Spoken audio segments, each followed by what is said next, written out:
Bonjour tout le monde, moi c'est Émilie Cotte, E-M-I-L-I-E-C-O-T-T, tout d'un bout. Je suis sur les réseaux sociaux, Instagram, Ravelry, YouTube, tout sur sous le même pseudonyme. Et je vais faire une petite introduction spéciale aujourd'hui parce que je vous présente exceptionnellement deux chandails. Il y en a un que je n'avais pas réussi là, à vous présenter par le passé, qui est A Game of Croquet par Unwin Knitwear, Rachel Hilty. Malheureusement, j'avais pas eu le temps à l'époque. J'ai une famille assez occupée côté sport, puis on a été sur la route 8 fins de semaine sur 12 là, dans les 3 derniers mois. Donc, malheureusement, j'ai pas eu le temps d'enregistrer avant la sortie du patron, mais là, je me suis dit, pourquoi pas quand même le sortir. Et je vais combiner le patron qui sort demain, pour moi demain, pour vous maintenant, qui est lui avec lequel je vais combiner mon Game of Croquet, le Resource Raglan de Sarah à S-Knits sur Instagram, Sarah. Donc, je vais vous présenter les deux. Petit épisode spécial, il y en a deux cette fois-là.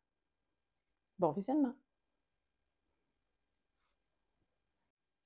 Yay! Alors, je viens d'avoir la confirmation que je fais un test pour Rachel de Unwin Knitwear, qui est son nouveau patron, A Game of Croquet, avec un jeu de croquet.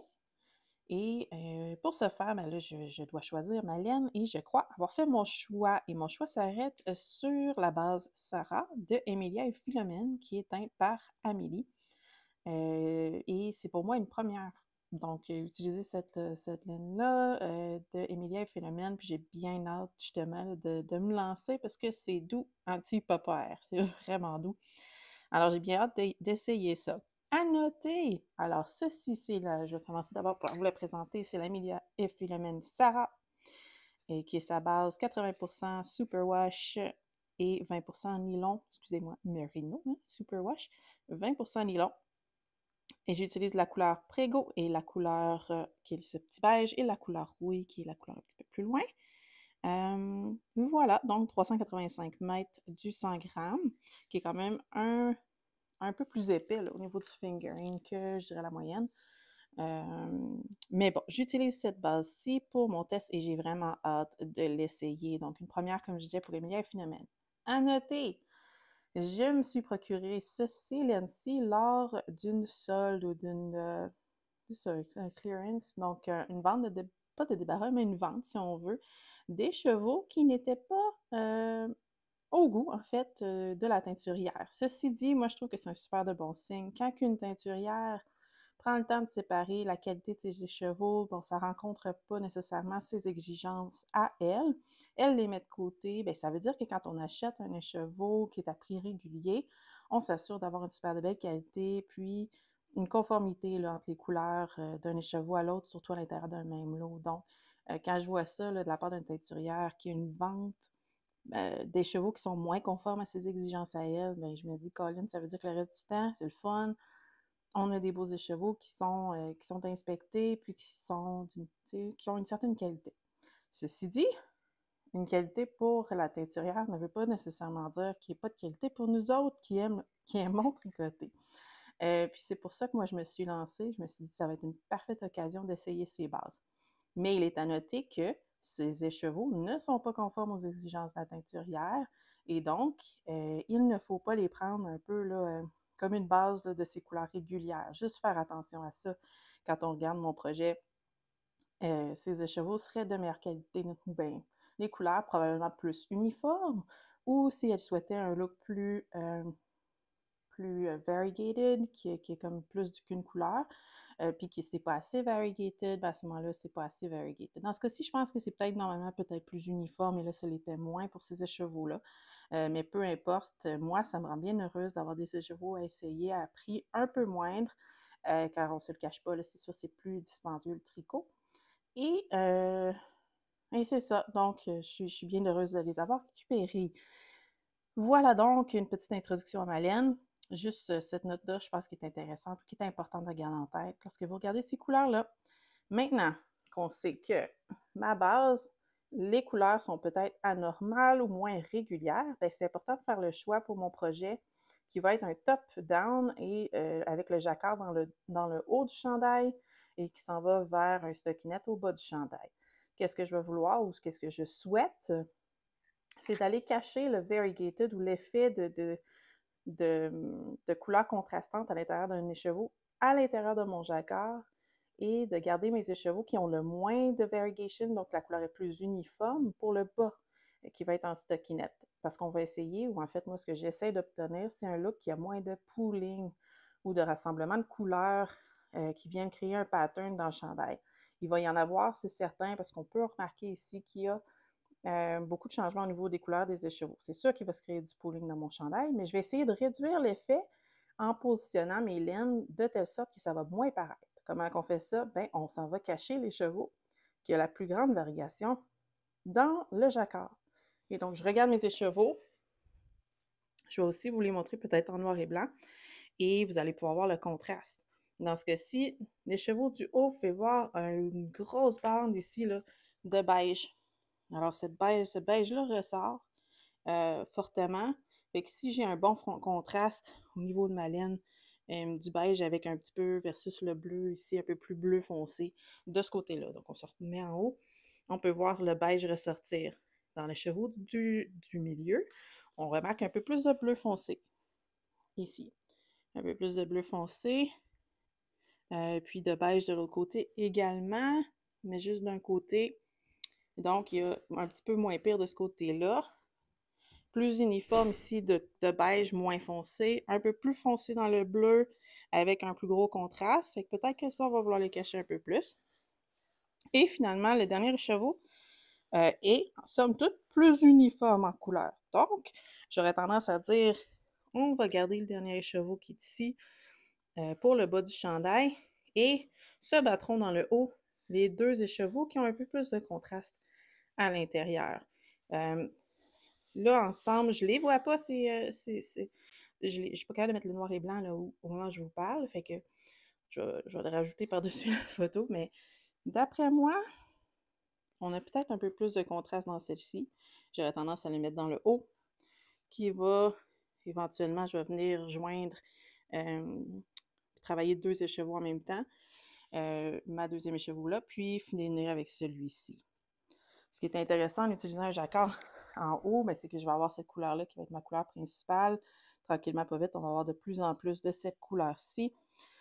Et puis le fait de mélanger cette couleur-là avec cette couleur-là va venir un peu diminuer l'effet du pooling, du fait qu'on a des couleurs contrastantes à l'intérieur d'un même écheveau. Une autre façon de faire, c'est d'échanger ou de toujours faire la rotation des écheveaux. Et je vais le faire avec ces deux-ci. Ce qui est intéressant aussi dans le haut d'un chandail, c'est qu'on a des augmentations de façon régulière, surtout lorsque c'est une forme raglan. Je ne sais pas quel genre, je n'ai pas encore regardé le patron, mais les augmentations dans le haut du chandail font en sorte de venir briser aussi le pooling. Donc, c'est pour ça que dans le haut du chandail, c'est toujours la meilleure place pour venir cacher nos écheveaux avec le plus de contraste et terminer avec les écheveaux qui ont un peu moins de contraste dans le bas du chandail. Ceci dit, ce n'est pas magique. Il va y avoir du pooling parce qu'on peut très bien voir le contraste dans les trois écheveaux. Mais c'est pas grave, c'est ce que je recherche ou je le sais en partant, donc c'est quelque chose que je suis prête à voir au niveau de mon chandail. Puis encore une fois, n'oubliez pas, ce n'est pas une question de la part du designer ou quelque chose qui n'est pas voulu. Je le fais en connaissance de cause et je le fais avec des écheveaux qui ont été justement pris plus modiques pour cette raison-là. Donc, juste garder ça en tête. Et je commence mon podcast avec ceci. Regardez la belle couleur rouille en haut. Merveilleuse. Bonjour! Alors, voici où est-ce que j'en suis rendue pour mon A Game of Croquet par On With Knitwear, Rachel. La dernière fois qu'on s'est parlé, j'avais parlé un peu de la laine. Je vais expliquer le choix de la laine. Et là, je voulais juste, je viens de filmer pour mon Wisp Tank de Caitlin. Puis je me suis dit que j'allais en profiter pour vous montrer juste un update là, rapidement où est-ce que j'en suis rendue pour celui-ci. Parce que là, j'en ai 4 en même temps. J'en ai un de complété que vous ne verrez pas avant l'automne. Mon Wisp, celui-ci et un autre qui va s'en venir bientôt. Alors, je poursuis sur mes... Pour moi, c'est de l'encours, mais pour vous, où est-ce que j'en suis sur mon projet terminé? Et voici donc, je crois que vous pouvez voir assez bien à quel point la couleur que j'avais mentionnée, le petit beige, le Prego, et celle-ci, est assez variegated. Elle a beaucoup de variations de couleurs à l'intérieur. Surtout les chevaux. Le premier que je vous ai dit, j'allais aller camoufler ça à l'intérieur du colorwork parce que, un, c'est magnifique quand il y a du variegated dans un colorwork. Et deux, pour que je puisse avoir une laine un peu moins variegated dans le bas du chandail lorsqu'il n'y a plus de colorwork pour venir cacher justement là, ou pour effacer le pooling. Parce que moi, j'ai une préférence pour un peu moins de pooling que plus de pooling, mais c'est tout à fait personnel comme choix. Donc, voici, là, vous pouvez voir, il y a du pooling qui se crée à l'intérieur avec des zones parfois plus bleu foncé, des zones parfois plus beige, mais c'est comme camouflé à l'intérieur du jacquard et ça fait, ou ça crée une espèce de profondeur, je trouve, au jacquard que j'aime beaucoup. Donc, je suis vraiment satisfaite jusqu'à présent du tricot, puis où est-ce qu'on s'en va avec ça? Parce que pour le moment, je trouve qu'il fait très foncé, mais en réalité, la couleur principale sur ce chandail-ci, c'est un peu trompeur, là, parce qu'on castonne avec la contraste. Et on finit avec le MC dans le bas, et comme vous pouvez voir, il y a beaucoup, beaucoup de celle-ci. Du foncé en ce moment, on peut penser que c'est ma couleur principale, mais ce ne l'est pas. Surprise, surprise, c'est celle-ci. Donc, quand elle va commencer à prendre de plus en plus d'envergure, et mon tricot va devenir de plus en plus pâle au niveau du jacquard jusqu'à effacer complètement le jacquard et finir seulement avec celle-ci. Puis j'ai vraiment hâte de voir cette transition-là, parce que jusqu'à présent, je suis vraiment satisfaite, bien contente de ce que ça donne. Et c'est ça, c'est motivant. C'est motivant que tu tricotes, puis tu sais, tu sais, tu tricotes, un petit bout de plus foncé, un petit bout de plus pâle.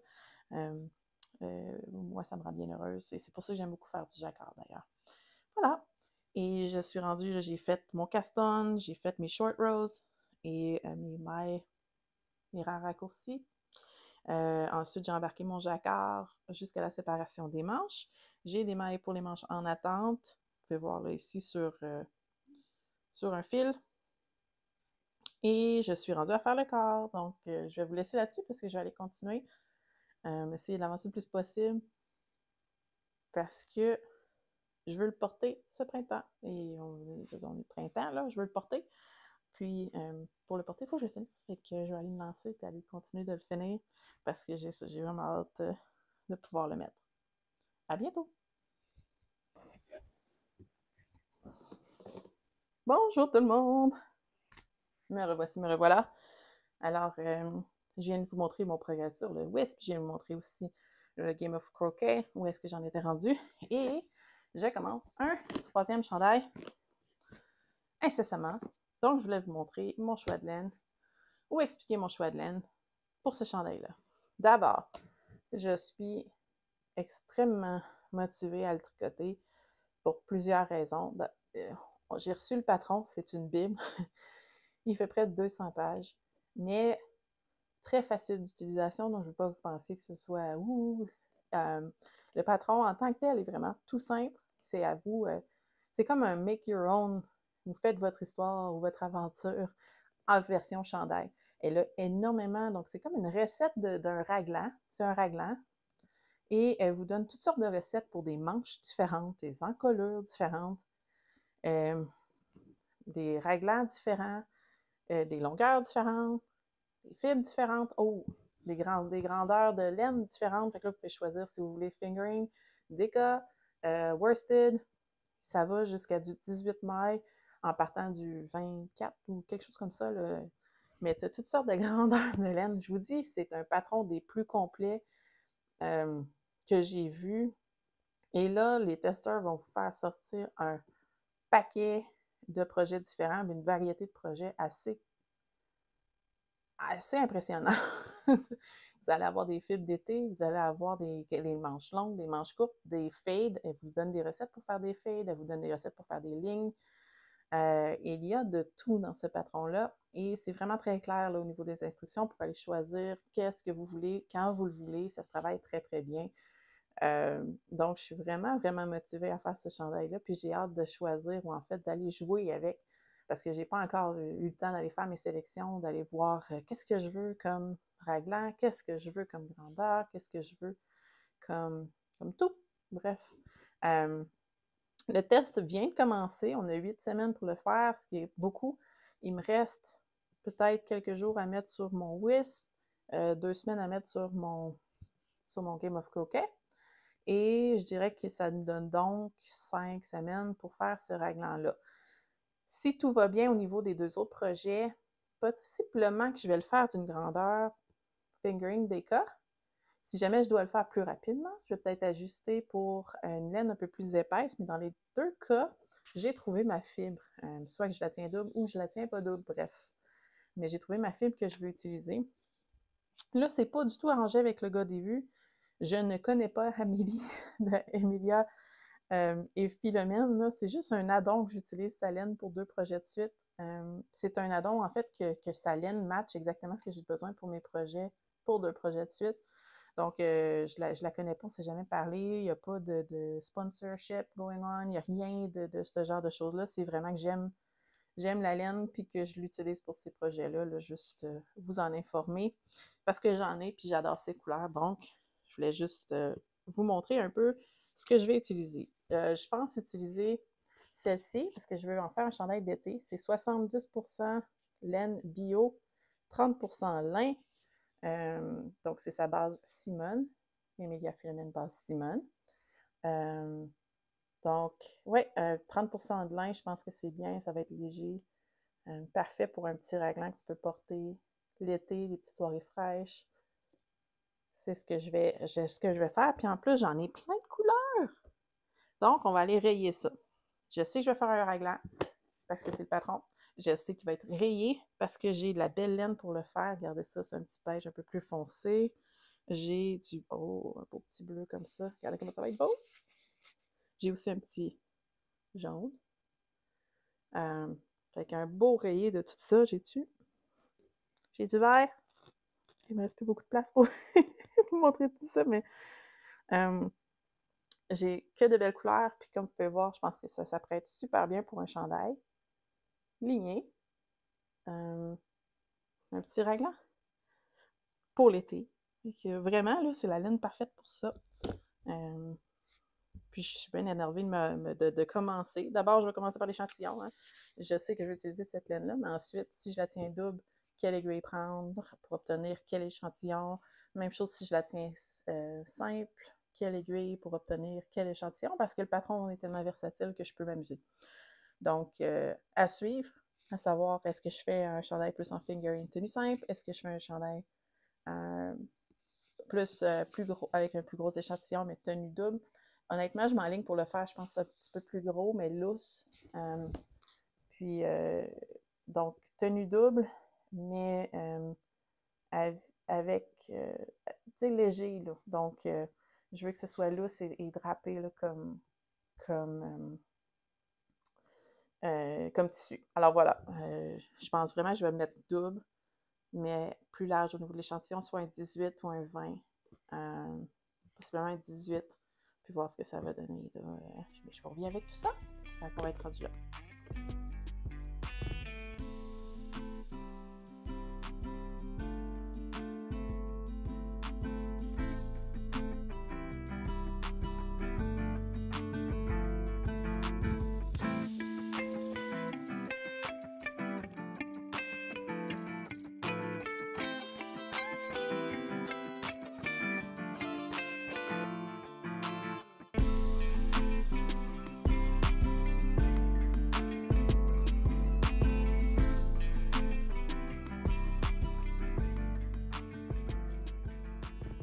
Rebonjour! Je vais vous présenter de près le résultat de mon Game of Croquet de Unlimited Glare. Alors, vu de près, on voit très bien la laine variée dont je mentionnais, le plus foncé au niveau du bleu. On a aussi des bouts plus clairs, plus beige, gris, grège qu'on appelle maintenant. Donc, un beau mix des deux, mais la laine qui est plus variée dans le top, on voit très bien les grands contrastes. Tandis que, et j'ai utilisé seulement 2 balles finalement, j'ai transitionné vers celle qui avait moins de pooling. Et on peut voir au niveau de la transition le même résultat. Donc ici, j'ai ma laine qui est poolée et je transitionne vers ma deuxième qui avait moins de définition de couleur entre les deux. Puis vous pouvez vraiment voir le changement qui s'opère. Donc ici, on a encore un peu de ma laine précédente avec des plus grands contrastes et j'embarque mon autre laine tranquillement en alternant mes couleurs d'un rang à l'autre. Et donc, vous le voyez bien ici. Puis, à partir d'ici, je n'ai seulement que ma deuxième balle qui est beaucoup moins variée. Et comme vous pouvez voir, et ça a pratiquement tout retiré, le pooling. Donc, il paraît beaucoup moins dans le bas. Voilà le résultat. Donc, comme je mentionnais, je vais vous parler un peu rapidement. Je n'ai pas été en mesure de sortir à temps mes podcasts au fur et à mesure que les tests sortaient dernièrement. Là. Donc, avec un peu de retard, mon Game of Croquet, comme vous pouvez voir, très satisfait du résultat, il est très joli. J'adore les couleurs Emilia et Philomène. Donc, Amélie, là, superbe tes couleurs, j'adore beaucoup. Et modification que j'ai faite, comme à mon habitude, les manches 3/4. Sinon, le reste, c'est vraiment comme le patron. Donc, il n'y a vraiment pas de différence. Je l'ai tricoté un peu comme le patron était requis, tout simplement. Donc, je suis bien contente. Et, bien entendu, ma sœur l'a pris pour faire un modèle pour les photos que je vais vous montrer. Puis, je lui ai offert, ça y va trop bien. Donc, ça lui va tellement bien, je le lui donne. Donc, il s'en va rejoindre la garde-robe de ma sœur, ce chandail-ci. Mais je trouvais tellement qu'il m'allait tellement bien. Mais d'un autre côté, je sais qu'il va y avoir beaucoup d'amour chez ma sœur, donc je suis bien contente de le lui offrir. Donc, voici pour mon Game of Croquet qui est sorti. Puis, je n'ai déjà parlé beaucoup, fait que je pense qu'on avait fait le tour là, de ce qu'il fallait dire sur ce chandail-là. Puis là, je vais passer au prochain. Donc, le deuxième chandail que je vais vous présenter, qui est le Resource Raglan de Sarah S. Knit sur Instagram. Donc, Sarah, wow! Je l'ai déjà mentionné à plusieurs reprises, là, vous l'avez vu quand j'ai mentionné, ou en fait, je l'ai juste présenté la laine que j'allais ou que je pensais utiliser à l'époque. Là, je l'ai fini au grand complet. Puis vous allez voir, là, tout un patron. J'étais déjà bien énervée à mon premier enregistrement, ça fait déjà 2 mois de ça. Mais j'étais encore plus énervée de voir tous les testeurs, les résultats que ça donne, tous les différents chandails qui ressortent de ce patron-là. C'est assez impressionnant, la quantité, mais surtout la variété de chandails. On dirait que c'est 60 patrons qui ont été écrits, mais en réalité, c'en est qu'un. Donc, toute une Bible bien décrite, on s'y retrouve facilement. Il y a des petites modifications, des grandes modifications. C'est bien écrit, c'est bien encadré. En tout cas, moi, j'ai pas eu de difficulté à suivre le fil du tout pour faire le mien. Et c'est vraiment une belle aventure, ce patron-là. Vous allez triper. Désolée les anglicismes, mais vous allez triper. Donc, on commence on a comme un guide aussi auquel on a accès. Et le guide vous donne un peu toutes les modifications que vous pouvez prendre, puis vous pouvez aller cocher ce que vous voulez utiliser comme modification ou comme personnalisation. Donc, dans mon cas à moi, j'ai choisi, la première chose qu'on choisit, c'est le col, les tricotes de haut en bas. J'ai choisi le col en V, et là, il y a 2 options col en V. Ça se peut que ça change, hein? Il le veut, son patron évolutif. Donc, ce qu'il est présentement, au fur et à mesure que le temps avance, elle va ajouter des modifications, elle va corriger au besoin certaines options. Il va y avoir beaucoup de variétés qui vont s'ajouter. Ça se veut un patron qu'elle veut garder en vie, si on veut, à travers le temps. Donc, pour le moment, au moment de l'enregistrement puis à la sortie du patron, il y a un col en V avec ribbing comme celui-ci, mais vous avez aussi une option de col en V I-cord qui est magnifique. Mais moi, j'ai opté pour celle-là en V ribbing, comme vous pouvez voir. La définition est super belle, le montage a été simple, ça s'est très bien passé. Ensuite, la deuxième choix qu'il faut faire, le raglan. De quelle façon, quel type de raglan vous voulez utiliser. Et là, elle offre un raglan en câble, elle offre un raglan en puff stitch, elle offre un raglan double, simple, différents types de double simple, un épais, moins épais, et puis il y a tout plein de petits échantillons qui vous montrent ce à quoi ressemble chacun de ces types de raglans-là. Donc, vous êtes très bien encadré, puis vous choisissez celui que vous voulez. Et les instructions relatives à ce raglan-là vont vous être données. Donc, c'est très bien écrit. est vraiment très plaisant comme expérience là, de tricoter ce chandail-là. Donc, je commence mon petit col en V, je tricote un peu à plat au départ. Éventuellement, je joins en rond une fois que le col en V s'est complété. Et ça s'est très bien fait. Donc, n'ayez pas peur, là, c'est très bien expliqué. Puis après ça, je continue en rond jusqu'à la séparation des manches. Avant de continuer, là, vous aviez plein d'autres options d'ici là. Donc, il y avait l'option des couleurs. Est-ce qu'on fait un fade? Est-ce qu'on fait des lignes? Est-ce qu'on fait juste une couleur? Entre autres, là, ensuite, vous avez l'option des manches. Qu'est-ce que vous allez choisir comme les manches? Vous avez l'option le corps, crop, pas crop. Quel type de bind-off vous allez choisir de faire en haut, en bas. Donc, les options sont pratiquement illimitées. Limite, mais on sent que c'est un peu illimité, puis on peut avoir beaucoup de plaisir. Donc, c'est un patron que vous achetez une fois, mais que vous allez répéter, répéter, répéter et faire autant de fois que vous le voulez. Et ça ne donnera jamais le même résultat. Et ça, c'est la beauté de la chose. Donc, moi, j'ai opté pour des manches courtes. C'est un chandail que je voulais d'été. Je vous avais expliqué là, que je prenais une laine 70% laine, 30% lin, justement, pour pouvoir le porter d'été, et un gros échantillon, donc il est à 18 mètres du 10 cm ou du 4 pouces, justement, là, pour qu'il soit plus aéré. Donc, c'est l'équivalent d'une laine DK, puisque je tiens 2 fingerings ensemble pour tout le long. Là. Donc, la Simone, je la tiens en double tout le long, et ça me donne l'équivalent d'un DK, puisque je tiens sur fingering tenue double, mais que je tricote à 18, fait que ça demeure très léger comme tissu. Bien satisfaite, vous pouvez voir, moi j'ai choisi des rayures et j'ai choisi de les faire aux 8 rangs. Tout simplement, j'avais un paquet de couleurs que je vous avais montré. Je les ai toutes incorporées dans le chandail. Je n'étais pas capable de décider lesquelles prendre. Fait que, voilà, ils sont toutes là. Et je vais simplement les alterner. J'en ai 7, je crois bien. De bleu à bleu, là. 1, 2, 3, 4, 5, 6, 7. 7 couleurs que j'alterne. Il est tout léger, donc malgré mon échantillon à 18, c'est un chandail qui pèse 290 grammes, si je me souviens bien, donc il est très, très, très léger. Le lin aussi, j'aime beaucoup la propriété du lin sur un chandail d'été. Le fil, j'ai beaucoup aimé le tricoter. Je sais que c'est pas tout le monde qui aime ça dans ce cas-ci. Je pense qu'il n'y en a pas une grosse quantité de lin dans cette laine-ci, fait que ça s'est très bien tricoté. C'était pas du tout rugueux. Je ne l'ai pas ressenti sur mes mains. Donc, franchement, là, très satisfaite pour ce qui est de la laine, du choix de laine. Et aussi, mon patron, très satisfaite des options que j'ai choisies. Il me va très bien. Je vais essayer de prendre des photos. Je vais vous mettre des photos de ma sœur, juste parce que je dois courir faire autre chose. je vais vous montrer des photos là, de portée, qu'est-ce que ça donne.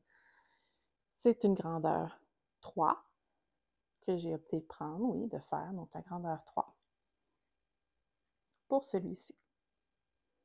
Et je crois que ça fait le tour des techniques que je voulais vous parler. Non, tiens, j'ai peut-être un petit quelque chose. J'essaie toujours de mettre un petit truc dans mes vidéos. Puis là, je vais vous parler d'un petit truc pour ce qui est la fin de rang quand on est en lignée, puis que la fin de rang requiert d'avoir une maille qui glisse. Soit la dernière maille est glissée, soit la première maille est glissée sur un suivant, mais peu importe laquelle qu'on fait, il faut faire attention parce qu'au joint, si on ne fait pas attention à ça, on va se retrouver avec une laine où en fait la première maille ne sera pas la même couleur sur un rang que le reste du rang. Dans ce cas-ci, on slip la première. Donc quand on revient, je slip la première maille. Donc je la slip, désolée, je ne connais pas en français. Là. Slip la première maille, puis après ça, je tricote. Si ma couleur était, disons, le bleu foncé, et mon collet, on va prendre le blanc avec le bleu ici. Donc, quand je reviens, je slip ma première maille ici. Elle, c'est une slip. Et après ça, je tricote le reste.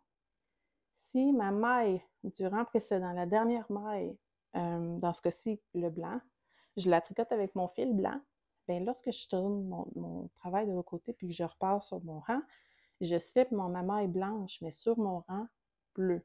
Et c'est là que vient la problématique. Parce que là, on va se retrouver avec la première maille qui est bleue, puis le reste, la première maille qui est blanche, puis le reste bleu. Fait que pour éviter ça, ce que je vous conseille de faire, la dernière maille, quand on revient à l'envers, ici de l'autre côté, au lieu de la tricoter avec le fil blanc, c'est de la tricoter avec le fil bleu. Donc c'est un peu contre-intuitif. On commence le fil bleu une maille avant le début du rang suivant. Donc notre dernier rang sur le blanc, on arrive à la fin, puis la dernière maille, au lieu de la tricoter avec le fil blanc, on le fait avec le fil bleu. De cette façon-là, quand on revire notre travail de côté, la première maille qu'on va glisser va être bleue et le reste du rang va être bleu. Et au retour, on revient bleu et on continue avec notre bleu. Jusqu'à ce qu'on atteigne ici mon orange. Et je tricote mon rang à l'envers, je reviens à l'envers, je le tricote jusqu'à la fin. Mais ma dernière maille sur ce rang-là, je vais changer pour le orange. Comme ça, le rang suivant en revenant, ma première maille est orange que je glisse. Et étant donné que je ne la tricote pas, la première maille, il faut qu'elle demeure de la couleur du prochain rang. Donc, je la glisse, mais j'ai déjà changé pour l'orange. Fait que tout est beau. Je continue à tricoter avec mon orange et j'obtiens vraiment une définition ou un changement de couleur qui ne paraît pas. Alors que si j'avais gardé mon blanc, j'aurais une maille blanche ici ou mon bleu. Et si j'avais gardé mon bleu pour ma dernière maille, j'aurais une maille bleue qui est glissée au tout début du rang. Donc, juste faire attention à ça lorsque vous tricotez en aller-retour puis que vous faites des changements de couleur. Portez attention à votre dernière maille si vous êtes pour glisser la première et vice-versa, si, en tout cas de l'autre côté. Là. Mais si vous êtes pour glisser la première maille, faites juste attention. On ne veut pas se retrouver avec une première maille d'une différente couleur, puis ensuite le reste de la bonne couleur. Donc, les mailles glissées en aller-retour, puis des changements de couleur, on porte attention. Donc, si vous souhaitez faire un peu le même chandail que moi, et que vous vous dites, voyons, je le fais, mais quand je change ma couleur, j'obtiens une maille d'une différente couleur, mais pas Émilie. C'est juste ça la différence. Je viens glisser ma maille, tout simplement. Alors voilà. Donc, voilà, à partir de maintenant, je suis contente de vous les présenter. Ça va me permettre de le porter. J'essaie de les garder propres jusqu'à ce que je puisse filmer. Les garder bloqués tout beau avant de les porter. Donc, je suis contente. Là, j'ai filmé. Je vais pouvoir commencer à le porter sous peu. Merci. J'espère vous revoir bientôt. Bye!